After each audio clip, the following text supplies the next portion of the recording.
the city that changed history. In the summer of 1942, the German Wehrmacht stood at the height of its power.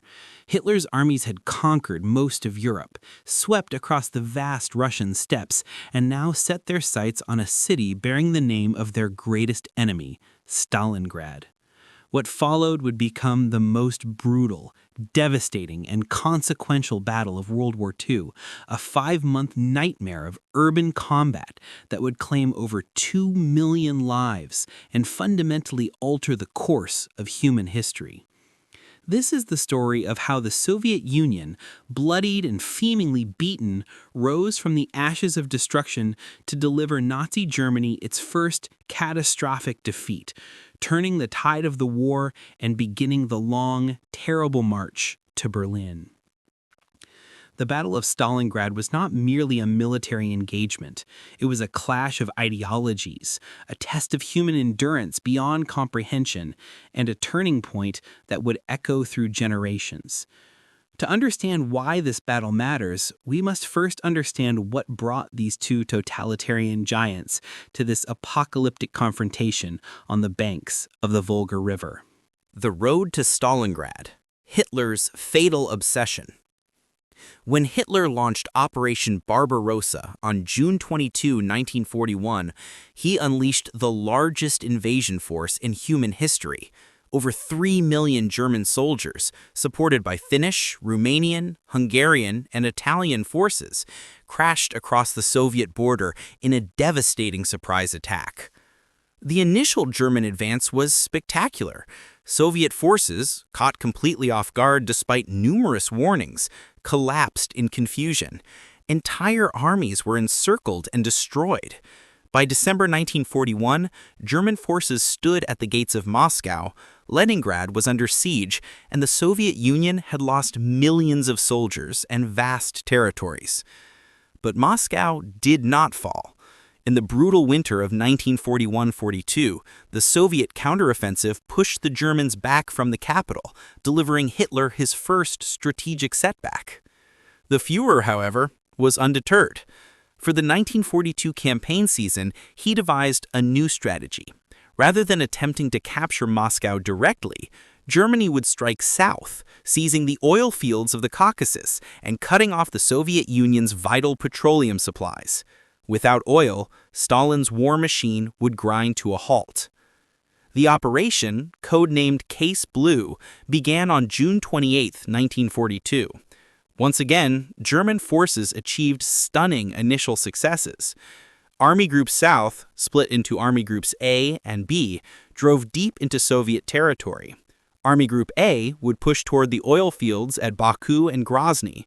Army Group B, including General Friedrich Paulus's 6th Army, would advance eastward to the Volga River, protecting the northern flank and capturing a major industrial and transportation hub, Stalingrad. Initially, Stalingrad was not Hitler's primary objective. It was a secondary target meant to protect the more important Caucasus offensive. But as German forces approached the city in August 1942, Hitler became increasingly obsessed with capturing it. The city's symbolic value was enormous. It bore Stalin's name, having been renamed from Tsaritsyn in 1925 to honor the Soviet dictator's role in defending it during the Russian Civil War. For Hitler, capturing Stalingrad would be a propaganda triumph that would humiliate Stalin and demonstrate German invincibility. For Stalin, losing the city bearing his name was unthinkable. It would be a personal and political catastrophe. This mutual obsession would transform what might have been a tactical operation into an apocalyptic death struggle. Both dictators poured resources into the battle that might have been used elsewhere. Hitler diverted forces that could have secured the Caucasus. Stalin committed reserves that might have been saved for future offensives. The city on the Volga became a vortex that would consume hundreds of thousands of lives. The city and its defenders. Stalingrad in 1942 was a major Soviet industrial city, stretching for over 30 miles along the western bank of the Volga River. With a pre-war population of approximately 400,000, it was a vital transportation hub where the Volga met the railway lines running east-west across southern Russia. The city was also an important industrial center, producing tanks, weapons, and other war materials in its factories, most notably the tractor factory, the Barricade gun factory, and the Red October steel plant. The city's geography would play a crucial role in the battle. Stalingrad was essentially a long, narrow ribbon of urban development sandwiched between the Volga River to the east and open steppe to the west. The river, nearly a mile wide at this point, formed a natural barrier. Control of the western bank meant controlling access to the entire Volga transportation network. The eastern bank, held by Soviet forces throughout the battle, would serve as a crucial staging area for reinforcements and supplies. Within the city itself, the terrain varied dramatically. The northern factory district contained massive industrial complexes with thick walls, extensive basements, and sturdy construction, perfect for defense. The central area featured typical Soviet urban construction, multi-storied apartment buildings, administrative structures, and the iconic landmarks like the main railway station and the Univermag department store. To the south lay residential areas and the grain elevator, a towering concrete structure that would become the site of one of the battle's most legendary defensive stands. As German forces approached in August 1942, Stalingrad's civilian population faced a terrible choice. Stalin had initially forbidden evacuation, insisting that soldiers would fight harder to defend a living city than an empty one. When evacuation was finally permitted, it came under constant German bombardment. Thousands of civilians remained trapped in the city throughout the battle, caught between the grinding millstones of the two armies. The defense of Stalingrad fell primarily to the Soviet 62nd Army, commanded by General Vasily Chuikov, one of the war's most remarkable military leaders. Chuikov was a tough, profane, hard-drinking officer who'd learned his trade in the brutal Soviet Civil War. Appointed to command on September 12, 1942, when the battle was already raging, Chuikov would prove to be the perfect man for the job. He understood instinctively that conventional military tactics would not work in the close-quarters hell of urban combat. He developed new tactics specifically for fighting in the ruins. He emphasized aggressive close-quarters combat, establishing the principle of hugging the enemy, keeping Soviet positions so close to German lines that the Luftwaffe couldn't bomb them without hitting their own troops. He organized small assault groups of 6 to 8 men armed with submachine guns, grenades, and anti-tank rifles who would infiltrate enemy positions through the sewers, rubble, and ruins. He turned every building into a fortress and every pile of rubble into a strong point. The 62nd Army also included some of the Red Army's most elite units. The 13th Guards Rifle Division, commanded by General Alexander Rodimtsev, was a crack formation that would play a crucial role in the most desperate days of the battle. Rodimtsev's guardsmen were veterans, many with combat experience from earlier battles, and they would prove their worth in the savage fighting to come. Supporting the 62nd Army was the 64th Army under General Mikhail Shumilov, holding positions south of the city and various other formations that would be fed into the battle as reinforcements.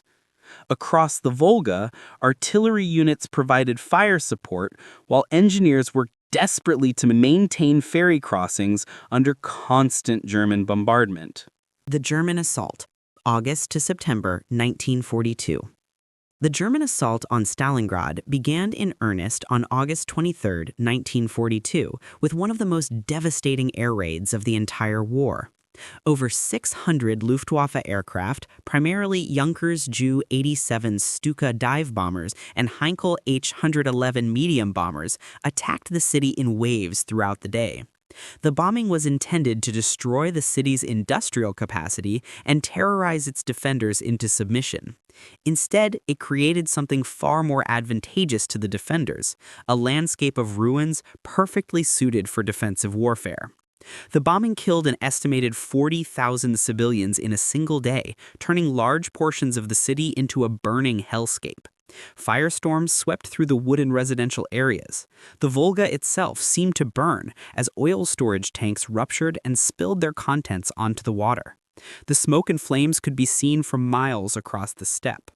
But the bombing also transformed the city's buildings into piles of rubble, concrete, and twisted steel, terrain that strongly favored the defender. What the Luftwaffe had meant to destroy, they had inadvertently turned into the world's most formidable fortress. On the ground, the German Sixth Army, under General Friedrich Paulus, approached from the west. Paulus was a meticulous, by-the-book officer, the son of a school teacher who had risen through the ranks as a staff officer rather than a combat commander. He had helped plan Operation Barbarossa and was considered a competent, if uninspired, general. Now he was tasked with capturing a city whose very ruins would prove to be his undoing. The initial German advance was rapid. Panzer divisions of the 14th Panzer Corps reached the Volga River north of the city on August 23rd, the same day as the devastating air raid. This breakthrough created a narrow corridor that cut off Stalingrad from the north and exposed the city to attack from multiple directions. Soviet defenders were split, and for a moment, it seemed the city might fall quickly. But the Soviets fought back with desperate ferocity. Every factory, every building, every pile of rubble became a strong point. The German advance slowed from miles per day to meters per day, then to meters per week. The Sixth Army found itself drawn deeper into a kind of fighting for which it was unprepared. Savage, close-quarters urban combat, where German advantages in armor and air power meant little.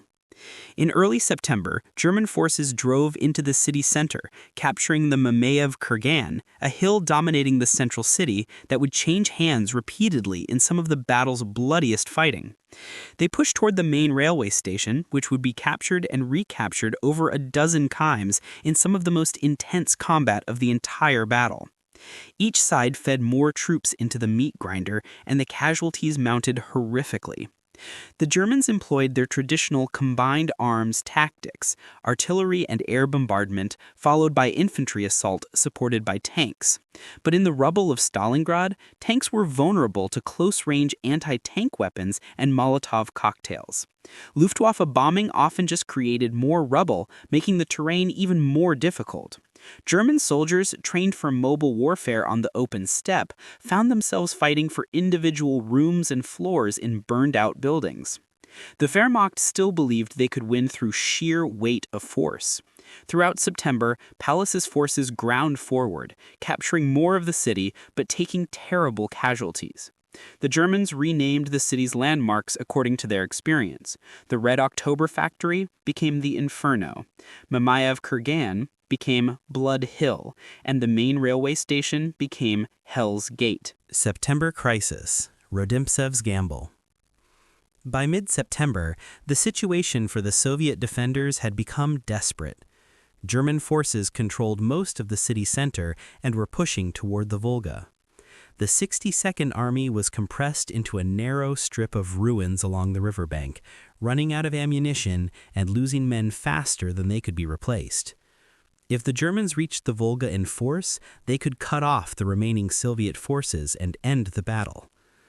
On September 13, Stalin authorized Chuikov to commit the 13th Guards Rifle Division to the battle.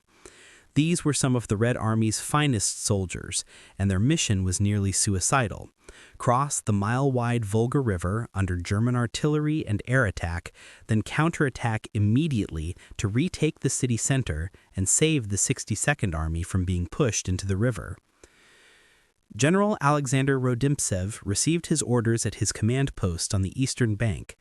He had just 10,000 men and limited heavy weapons.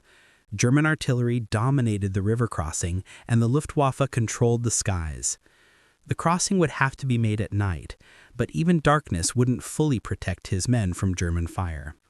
Rodimtsev knew his division would take terrible casualties, but he also knew that without his intervention, the city would fall.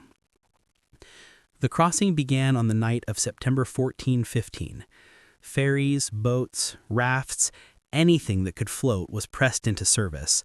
German artillery pounded the river, shells sending up great geysers of water. Boats were hit and sank with all hands.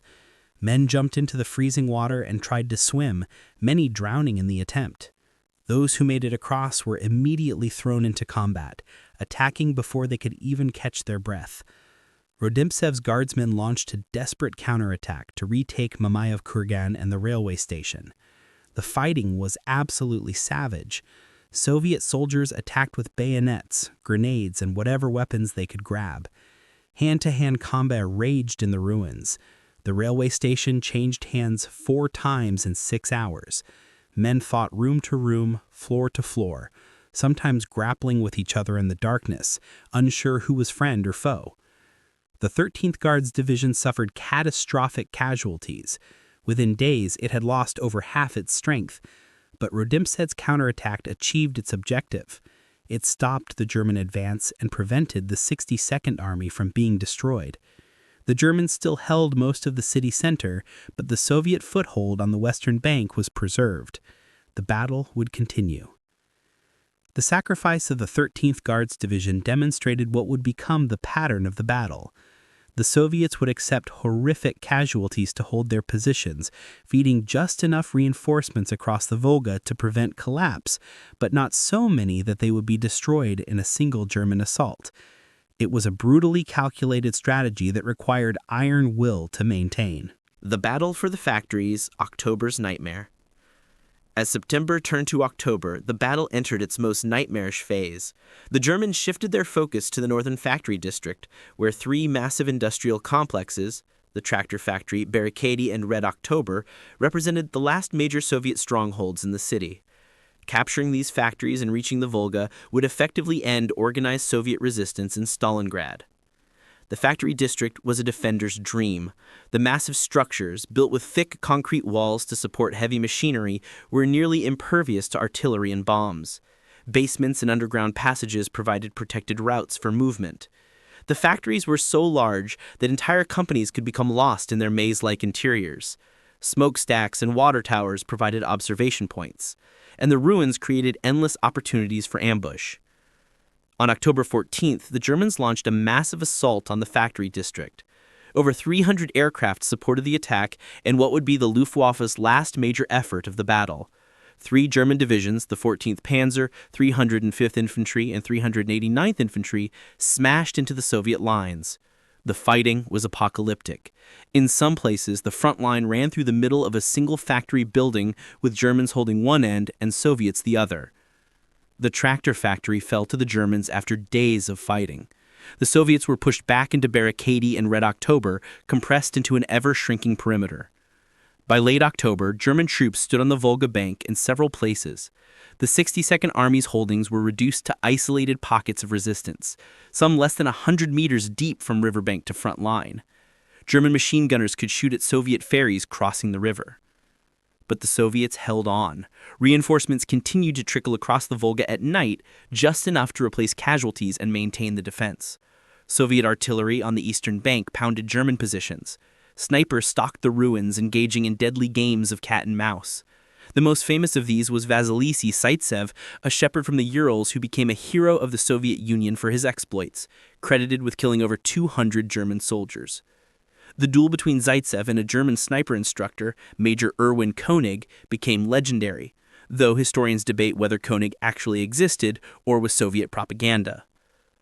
In Red October, Soviet defenders hung on in the ruins like grim specters. The Soviets controlled the factory's ground floor, the Germans the second floor. Fighting sometimes occurred with the two sides on different floors of the same room. Grenades were dropped through holes in the ceiling. Men fought with knives and sharpened shovels in the darkness. The factory's furnaces, still burning in places, lit the scene with hellish red light. The entire complex reeked of blood, cordite, and death. The Germans called it Rottenkrieg, rat war. Soviet soldiers called it meat grinder. A German officer wrote, "We have fought for 15 days for a single house. The front is a corridor between burned-out rooms. It is the thin ceiling between two floors. Help comes from neighboring houses by fire escapes and chimneys. There is a ceaseless struggle from noon to night. From story to story, faces black with sweat, we bombard each other with grenades. In the middle of explosions, clouds of dust and smoke, heaps of mortar, floods of blood, fragments of furniture and human beings." By early November, the Germans controlled about 90% of the city. But that last 10%, clinging desperately to the riverbank, refused to surrender. The Soviet foothold, though tiny, was unbreakable. And while the German Sixth Army exhausted itself trying to capture the final yards of Stalingrad, something ominous was developing on the flanks. The gathering storm, Soviet planning. While the world's attention focused on the apocalyptic struggle within Stalingrad, Stalin and his senior commanders were planning something far more ambitious.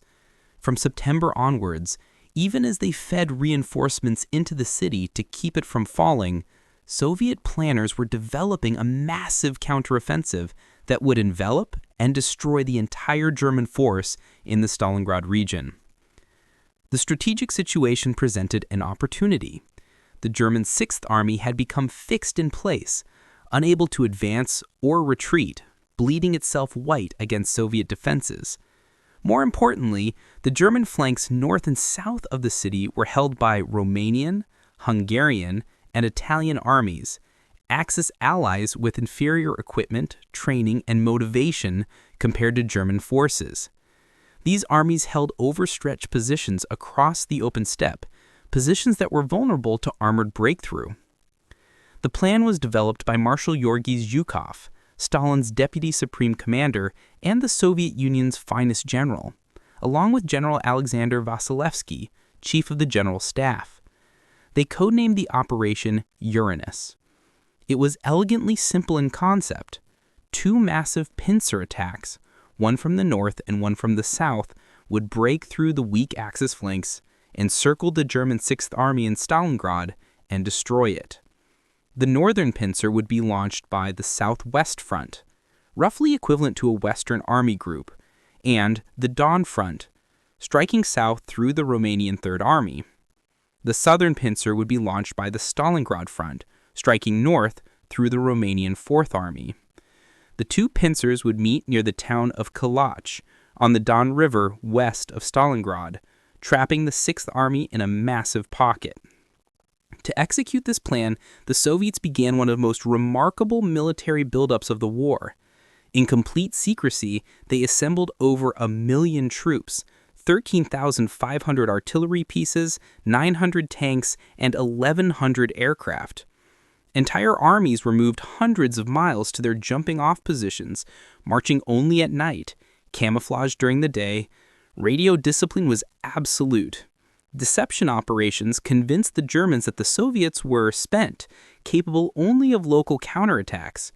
The buildup was a logistical miracle, accomplished by a Red Army that was supposed to be on its last legs.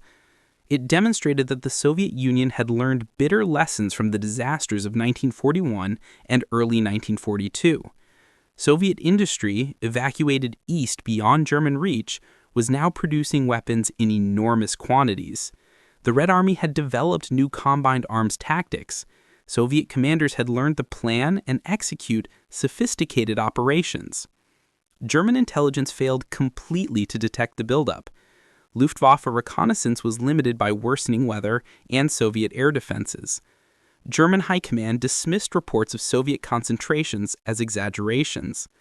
Hitler and his generals remained fixated on capturing the last few yards of Stalingrad, blind to the gathering storm. Timing was critical. The offensive had to be launched after the autumn rains had ended and the ground had frozen, making it passable for tanks, but before winter weather made operations impossible. It had to be launched while the Germans were still committed to Stalingrad, unable to withdraw, and it had to be launched before German reinforcements could arrive from other sectors. The date was set, November 19, 1942. As that date approached, the Germans remained oblivious. General Paulus continued to grind away at the last Soviet positions in Stalingrad. Hitler refused to consider any retreat, and in the forests and gullies north and south of the city, over 1 million Soviet soldiers waited for the order to attack. Operation Uranus, the jaws close. November 19, 1942 dawned cold and foggy across the southern Russian steppe. At 7:20 a.m., the fog was shattered by the roar of over 3,500 Soviet artillery pieces opening fire simultaneously along the Romanian Third Army's front northwest of Stalingrad. For 80 minutes, Soviet gunners pounded the Romanian positions with devastating effect. Shells screamed through the air in an unceasing torrent. Romanian bunkers collapsed. Communications were severed. Command posts were destroyed. Entire units were annihilated before the infantry assault even began. At 8:50 a.m., the barrage lifted, and Soviet infantry and tanks surged forward through the snow and mist. The Romanian Third Army, already demoralized by months in the frozen steppe and poorly equipped for the winter, collapsed almost immediately. Some units fought bravely, but most were quickly overrun. Soviet tank columns poured through the gaps, fanning out to exploit the breakthrough. The northern pincer was in motion. The Romanian defenders had little chance. Their anti-tank guns were inadequate against Soviet T-34 medium tanks and KV-1 heavy tanks. Their communications were primitive. German reinforcements were too far away to help. By nightfall on November 19th, Soviet forces had advanced over 20 miles, and the Romanian Third Army had effectively ceased to exist as an organized fighting force. The southern pincer launched the following day, November 20th, with equally devastating effect. Once again, a massive artillery barrage shattered the Romanian Fourth Army's defenses south of Stalingrad. Once again, Soviet tanks and infantry flooded through the gaps. The Romanian divisions, no better prepared than their countrymen in the north, were quickly overwhelmed. German commanders finally realized the scale of the disaster unfolding. Panzer divisions were rushed toward the breakthrough points, but they were too few and too late. Soviet forces had already penetrated deep into the German rear. The two pincers were racing toward each other across the steppe. On November 22nd, Soviet advance units from the north and south met near Kalach, closing the trap. The German Sixth Army, along with parts of the 4th Panzer Army, over 250,000 men, were now surrounded in a pocket measuring roughly 30 by 25 miles. The hunter had become the hunted. The news reached German headquarters like a thunderbolt. General Paulus, still focused on capturing the last Soviet positions in Stalingrad, suddenly found himself cut off, hundreds of miles from the nearest German forces, surrounded by vengeful Soviet armies. The situation was unprecedented in German military history, an entire army trapped behind enemy lines. Paulus's first instinct was correct. Break out immediately while the Soviet encirclement was still forming before it solidified. His chief of staff, General Arthur Schmidt, drafted orders for a fighting withdrawal to the west. But any breakout required Hitler's authorization to abandon Stalingrad, and Hitler's authorization was not forthcoming. The Führer was at his headquarters in East Prussia when news of the encirclement arrived.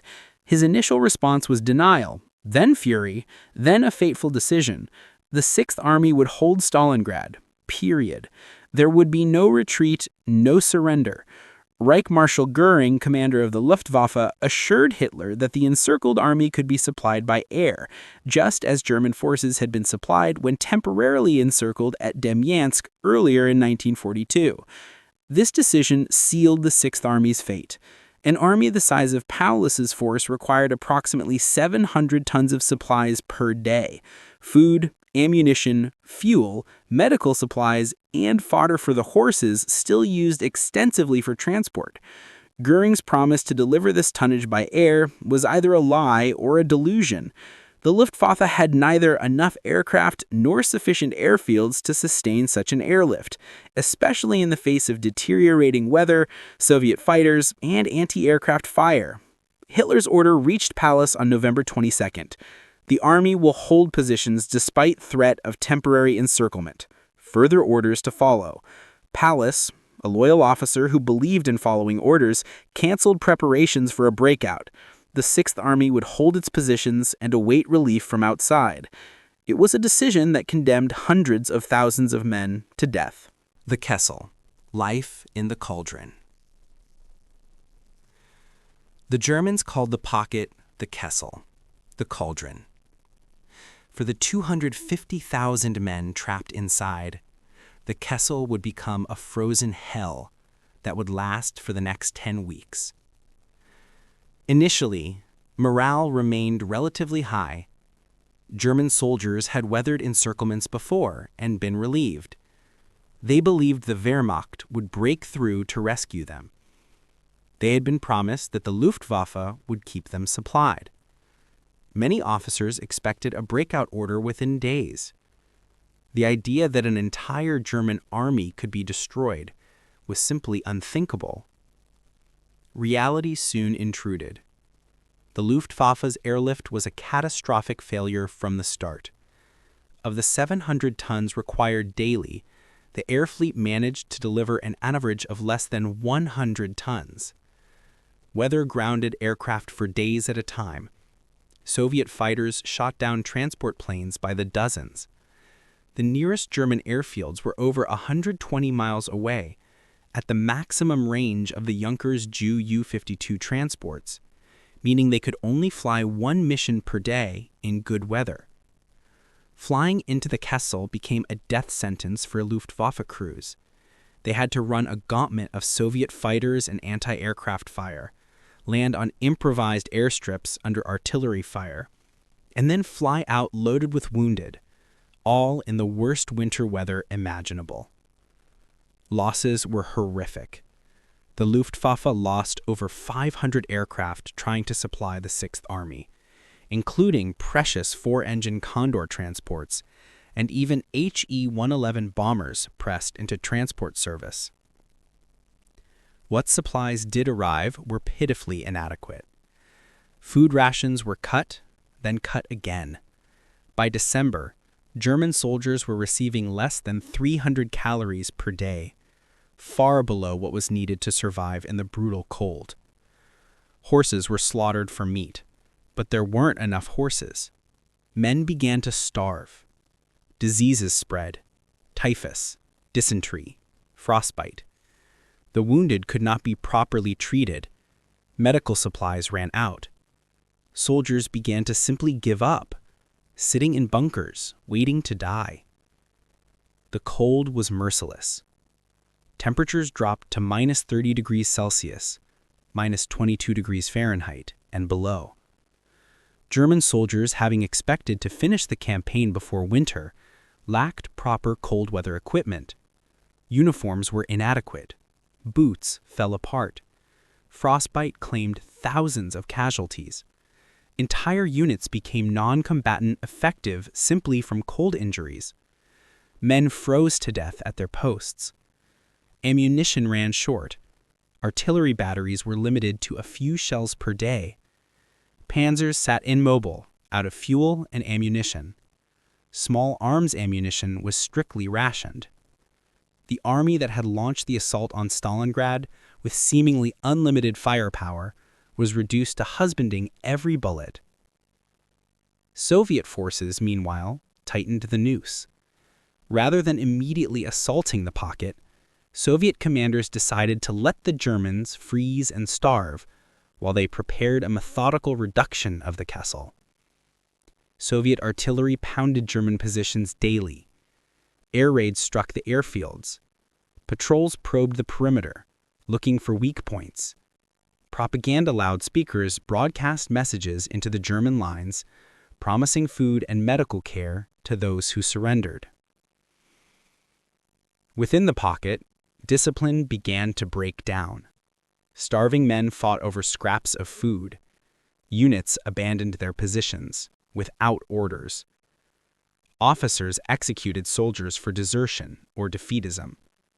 The ideology of National Socialism, which had sustained the Wehrmacht through years of war, began to crack under the strain of cold, hunger, and hopelessness.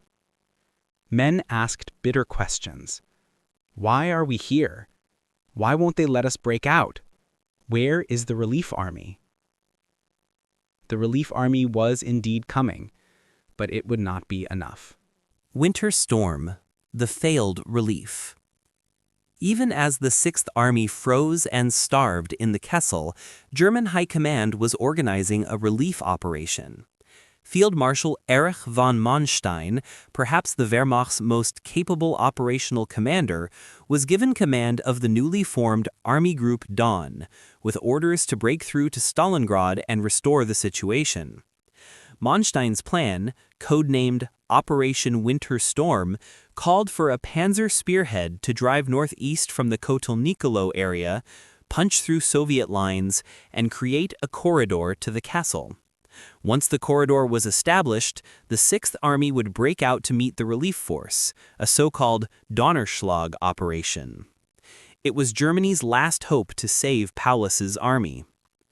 The relief force was built around the 4th Panzer Army under Colonel General Hermann Hoth, including the elite 6th Panzer Division and the 23rd Panzer Division. These were veteran formations, well-equipped and led by experienced commanders. Additional infantry divisions would protect the flanks. It was a formidable force, but it was far from certain it would be enough. Operation Winter Storm launched on December 12, 1942. The German panzers smashed through the first Soviet defensive lines, achieving initial surprise. The attack drove northeast toward the Kessel against growing Soviet resistance. Soviet High Command, recognizing the threat, rushed reinforcements to block the German advance. Marshal Zhukov personally oversaw the defensive operations. For several days, it seemed Winter Storm might succeed. German tanks advanced to within 30 miles of the Kessel's perimeter. Inside the pocket, German soldiers could hear the distant rumble of artillery from the relief force. Hopes soared. Orders were prepared for the breakout operation. But Hitler refused to authorize the breakout. He insisted that Paulus hold Stalingrad while simultaneously breaking out, an obvious impossibility, as the breakout would require every available man and all remaining fuel and ammunition. Manstein pleaded with Hitler to allow Paulus to abandon the city and fight his way out, but Hitler refused. Paulus himself proved indecisive. He had enough fuel for a breakout attempt of perhaps 20 miles, not enough to reach Hoth's panzers. If he broke out and the relief failed, the Sixth Army would be destroyed in the open steppe. If he stayed in the Kessel, at least his army was still intact and might be relieved later. He chose to obey Hitler's order and stay put. Meanwhile, Soviet reinforcements poured into the battle. The Second Guards Army, a powerful force held in reserve, was committed to stop Winter Storm. On December 19th, the Germans reached the Mishkova River, just 30 miles from the Kessel. There, they were stopped cold. Fierce Soviet counterattacks, supported by massive artillery barrages, halted the German advance. For 3 days, the two sides battled along the Mishkova, with neither able to break through. Then came disaster. On December 16th, the Soviets had launched a new offensive, codenamed Saturn, against the Italian Eighth Army on the distant northern flank. The Italians, like the Romanians before them, collapsed almost immediately. Soviet forces threatened to encircle not just the Sixth Army in Stalingrad, but Manstein's entire Army Group Dawn as well. Faced with potential catastrophe, Manstein was forced to break off Winter Storm and rush forces north to prevent an even larger disaster. On December 23rd, the relief attempt was abandoned. Hoth's panzers withdrew from the Mishkova River, leaving the Sixth Army to its fate. Inside the Kessel, soldiers watched in despair as the artillery fire marking the relief force's position grew fainter and finally ceased. Their last hope had failed. Now there was nothing left but to endure until the end, whatever that end might be. For many men in the Kessel, the failure of Winter Storm broke their spirit completely. If an army led by Manstein himself, with the best panzer divisions Germany could assemble, couldn't break through, then nothing could. The Sixth Army was doomed. The Reduction, January Agony. As 1943 began, the situation in the Kessel became apocalyptic. The German Sixth Army was dying by degrees. Starvation, cold, and disease killed more men than Soviet bullets. The Luftwaffe airlift had completely broken down. On many days, no aircraft arrived at all. Ammunition was exhausted. Fuel was gone. The Army's combat capability was reduced to almost nothing. On January 8th, Soviet command sent General Paulus an ultimatum: surrender the Sixth Army on honorable terms or face annihilation. The ultimatum promised that surrendering troops would receive food and medical care, officers would keep their sidearms, and wounded would be cared for. It was rejected out of hand. Hitler had forbidden surrender, and Paulus would not disobey. The final Soviet assault, Operation Ring, began on January 10, 1943. In temperatures of -20 degrees Celsius, -4 degrees Fahrenheit, Soviet forces attacked from all sides, systematically crushing the pocket. Over 7,000 artillery pieces opened fire, pounding German positions that could barely return fire. Soviet infantry, supported by tanks, ground forward through the frozen landscape. German resistance, though doomed, remained fierce in places. Some units fought to the last man. Others surrendered almost immediately, starving men stumbling towards Soviet lines, seeking food and warmth. The Kessel began to shrink, compressed from all directions. Conditions within the pocket descended beyond description. The wounded lay in unheated cellars with no medical supplies, their groans creating an endless symphony of agony. The dead were stacked like cordwood because the ground was too frozen to dig graves. Starving men hallucinated. Cannibalism occurred in isolated cases, a fact that both sides tried to suppress. The Sixth Army was no longer a military force, but a dying mass of humanity, waiting for deliverance through either rescue or death.